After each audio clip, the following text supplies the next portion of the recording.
Bonjour à toutes et à tous, les ETF, les trackers, est-ce que ça vous parle? C'est le grand produit financier qui est à la mode en ce moment. Et bien justement, dans cette vidéo, nous allons parler d'ETF et de trackers, puisque en partenariat avec le grand magazine Capital, que je remercie, qui appartient au groupe Prisma Presse, nous avons lancé une newsletter qui s'appelle Capital Trackers et que j'anime avec Thomas Andrieux et Nicolas Galland, que je vais à présent interviewer et qui vont vous présenter avec moi, bien sûr, le concept de cette newsletter. Alors, je vous présente donc à mes côtés Thomas Andrieux, respectivement, et Nicolas Galland. Nicolas Galland est journaliste chez Capital, c'est le créateur de la lettre Momentum, dont il va nous dire quelques mots, qui est une lettre quotidienne, une newsletter quotidienne. Il est spécialisé en analyse technique, c'est le spécialiste en France des figures chartistes. Il a publié d'ailleurs un livre remarquable là-dessus chez JDH Éditions, Figures chartistes, il s'appelle le livre. Et Thomas Andrieux, que tout le monde connaît, je crois aujourd'hui, Thomas Andrieux qui n'a que 22 ans. Bientôt, je finirai par ne plus mettre le que, puisque bon, à un moment donné, il va rentrer dans des âges qui sont tout à fait normaux par rapport à l'exposition médiatique qui est la sienne. Mais on peut encore dire qu'il est très jeune et qu'il a commencé à écrire son premier livre sur les cycles économiques quand il avait 16 ans. C'est un passionné, c'est un véritable passionné. Donc, il a écrit 6 bouquins et aujourd'hui, il collabore à cette lettre qu'est Capital Trackers. Alors, on va peut-être commencer par Nicolas. J'ai proposé à Capital, donc à Prisma Presse, de réaliser une lettre sur les ETF, parce que c'est vraiment un sujet qui est à la mode et qu'aujourd'hui, beaucoup de gens investissent sur les ETF plutôt que sur les actions, en particulier la clientèle la plus jeune d'ailleurs. Investir sur un ETF, quelque part, c'est investir sur un thème. Pas juste sur un secteur ou un pays, mais sur un thème. Il y a des ETF à peu près sur tout aujourd'hui. Et moi, j'envisage les ETF comme des faits sociaux. On en reparlera après. Nicolas, peux-tu nous en dire un petit peu plus donc, sur déjà la lettre Momentum que tu animes quotidiennement sur Capital, et puis sur cette lettre qu'on crée ensemble, donc Capital Trackers, ta vision, etc. Momentum, c'est une lettre boursière qui est basée sur l'analyse technique et financière. Donc l'analyse technique, ça permet d'identifier des tendances à court terme ou à moyen terme sur les actions, donc sur les métaux précieux par exemple. Momentum, excuse-moi, c'est les actions, c'est les indices, ou tout? Pour chaque édition, on fait l'analyse technique du CAC 40 et de plusieurs actions. D'accord. Essentiellement des valeurs du CAC 40. C'est tous les jours. C'est tous les jours, oui. Donc, et puis on complète avec de l'analyse financière, donc c'est-à-dire l'analyse des comptes et des sociétés cotées, leurs perspectives, leur stratégie, l'actualité marquante, et puis est-ce que l'action est sous-valorisée ou surévaluée par rapport au cours de bourse actuel. Ok. Et alors, quelques mots sur Capital Trackers, la nouvelle newsletter du magazine Capital, du magazine en ligne Capital, avec Jean-David Haddad, votre serviteur, et Nicolas Galland et Thomas Andrieux. En fait, c'est une lettre qui va traiter d'idées d'investissement à moyen terme, donc sur des thématiques, ça peut être marché action pays, marché action secteur, mais au-delà de ça, ça peut aussi être une thématique plus précise, peut-être plus restreinte à secteur parfois. Et l'avantage donc des ETF donc, par rapport aux SICAV et aux OGCVM, c'est notamment des frais bien plus réduits. Ah oui, alors parlons-en des frais. C'est quoi les frais sur des ETF en moyenne? Les ETF, je dirais qu'en moyenne, les frais sont entre 0,2 et 0,9%, alors que sur des fonds classiques, les OPCM, les SICAV, les frais de gestion annuelle sont plutôt autour de 2%, sans parler des frais d'entrée. Mais ce qui est assez extraordinaire, et c'est ce qui fait le succès des ETF, c'est que les gens voient ça comme des actions et pas comme des fonds. Ils les manipulent comme des actions. Ils les achètent, ils les vendent. Thomas, tu es d'accord avec ça? Exactement, surtout que la définition d'un ETF, c'est Exchange Traded Fund, c'est-à-dire un fonds coté qu'on s'échange. Donc, ça reste un fonds, mais qui est en train de révolutionner le paysage financier. Il n'y a pas la lourdeur d'un fonds traditionnel. Exactement. Où il faut voir son banquier, lui dire je veux acheter tel fonds, ah mais il y a 3% de droits d'entrée, et puis après 2% de frais de gestion. Les ETF c'est beaucoup plus léger, ça fonctionne comme des actions, mais ça reste des fonds. Il faut bien se le dire, ça reste des fonds, ce ne sont pas des produits dérivés, ça n'a rien à voir parce que beaucoup de gens font l'amalgame avec il y a tellement de sigles, ETF, CFD, ils font l'amalgame avec des produits qui n'ont rien à voir parfois, vous êtes d'accord tous les deux? Exactement, et c'est un produit qui permet l'agilité, ce qui n'était pas le cas il y a encore quelques dizaines d'années.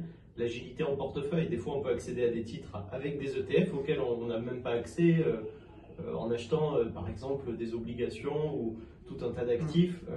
Donc ça permet une vraie agilité pour l'investisseur, pour le meilleur ou pour le pire, mais il faut savoir les manier et je pense que c'est l'intérêt aussi pour l'investisseur de bien comprendre, d'avoir une stratégie dans l'approche de ces ETF. Est-ce que vous êtes d'accord maintenant, je reviens à ce que je disais tout à l'heure, qu'un ETF permet non seulement d'investir sur un secteur ou sur un pays, mais sur un fait social, sur un phénomène social. Par exemple, si je prends la défense européenne, voilà, on en parlait tout à l'heure, on débriefait, on disait est-ce qu'on va conseiller un ETF sur la défense européenne, puis on s'est dit quand même ça a bien monté, il faut peut-être attendre que ça corrige un peu. C'est un phénomène social.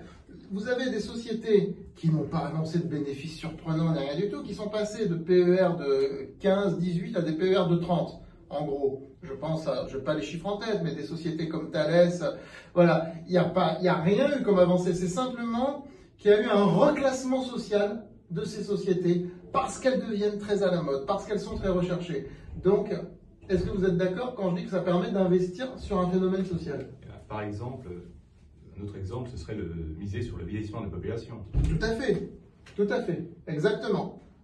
Et Thomas, qu'est-ce que tu en penses? Exactement, non, c'est un phénomène social. Alors on peut voir le fait qu'effectivement c'est lié en partie à des modes qu'on a toujours connus en bourse, mais il y a aussi le phénomène social de l'ETF lui-même, je pense, qui peut entraîner, parce qu'en bourse, les flux ETF génèrent de plus en plus de mouvements structurels sur le marché. Ça, c'est quelque chose qu'on ne connaissait pas ces dernières années. À chaque creux de marché, on se rend compte que les particuliers rachètent, notamment via des ETF. Donc, c'est devenu une composante du marché. Oui, l'ETF régule les marchés quelque part, tout à fait. Exactement. Oui. Et est-ce que vous pensez que ça va prendre encore plus de vigueur dans les années qui viennent, les ETF? Que ça va encore plus se développer? Oui, je pense, une tendance lourde qui est installée depuis bien 10, 15, 20 ans. Et ça gagne en popularité vis-à-vis du grand public. Ouais. Thomas, tu es d'accord avec ça? Alors, effectivement, ça s'est bien développé, mais je pense que la limite, elle va arriver au moment où, quand tout le monde aura son ETF MSCI World, qu'est-ce qui se passe? Parce que je pense que soit il y a vraiment une logique ensuite de tous les fonds se reconvertissent sous forme d'ETF. À partir de quel moment ça serait plus un changement de paperasse, si je puis dire, que d'allocation, mais ça permet peut-être aussi d'accéder, pour plus d'investisseurs, d'accéder au marché. Donc je pense que tant qu'il y a des générations entières qui vont accéder au marché, ça permettra l'accroissement des ETF. Oui. Ok, très bien. Bon, bah écoutez, en tout cas, voilà, on travaille tous les trois sur cette newsletter qui est Capital Trackers. On sélectionne tous les trois les ETF, on se réunit, on vous explique un petit peu les coulisses. Hein. On se réunit, on discute par un groupe WhatsApp pour sélectionner un petit peu l'ETF. Et puis ensuite, bah écoutez, moi je fais l'introduction, j'amène le sujet, je montre pourquoi cet ETF est intéressant. Alors ma spécificité, comme vous le savez, c'est d'être à la fois économiste et sociologue, d'avoir une agrégation de sciences économiques et sociales, c'est les deux matières que j'enseigne depuis 30 ans, l'économie et la sociologie. Donc bah, de grouper, de focaliser les deux pour arriver à un thème, à un sujet sur lequel on va investir. Ensuite, je passe le relais à Thomas, qui nous explique un peu le positionnement dans le cycle économique, puisque lui c'est vraiment le spécialiste des cycles économiques, mais au-delà de ça, parle aussi de la macroéconomie hein, sur ta partie, c'est ce que tu... Exactement, c'est vraiment une approche plus globale. Voilà. Et avec les cycles, on optimise significativement les points d'entrée dans le long terme. Et l'ETF, c'est très utile pour ça. Ça permet de réallouer facilement son portefeuille sans avoir à vendre 30 actions en portefeuille, etc. Donc, c'est effectivement l'idéal dans une stratégie de long terme. C'est bien d'avoir une approche économique parce que on a une stratégie aujourd'hui. On anticipe les tarifs de Trump. Mais est-ce que finalement, c'est pas juste un mirage pour quelques mois? Est-ce que le risque, il n'est pas peut-être plus loin, etc., etc. Donc, c'est pour parler du contexte actuel. Mais cette approche macroéconomique, elle est essentielle. Et ensuite, c'est Nicolas qui fait une analyse technique, comme il fait sur Momentum et comme il le fait sur Capital, c'est sa spécialité. Oui, c'est une analyse technique, donc à horizon moyen terme. Et puis aussi, je donne le volet court terme aussi pour ceux qui veulent optimiser le point d'entrée. Et ensuite, je réinterviens pour présenter l'ETF en question. Et au fur et à mesure, nous aurons beaucoup d'ETF à suivre, donc il y aura un suivi. Thomas, qui est quand même beaucoup plus axé sur les statistiques, et nous parlera un petit peu du bêta, de choses comme ça, que vous verrez apparaître progressivement dans la newsletter. Et donc la newsletter est lancée, le numéro 1 a commencé le 6 mai, c'était le 6 mai la date du lancement du premier, c'est ça? Oui, c'est ça, oui. Le 6 mai. Donc c'est le premier et le troisième mardi du mois. Retenez bien, premier et troisième mardi du mois, Capital Trackers, avec francebourse.com, avec Jean-David Haddad, accompagné de Nicolas Galland et Thomas Andrieux pour Capital Trackers. Abonnez-vous. Franchement, vous ne regretterez pas. Et il n'y a pas l'équivalent sur le marché. Ça n'existe pas. Mais d'autres vont nous copier. C'est obligé. Je vous dis à très bientôt. À très vite.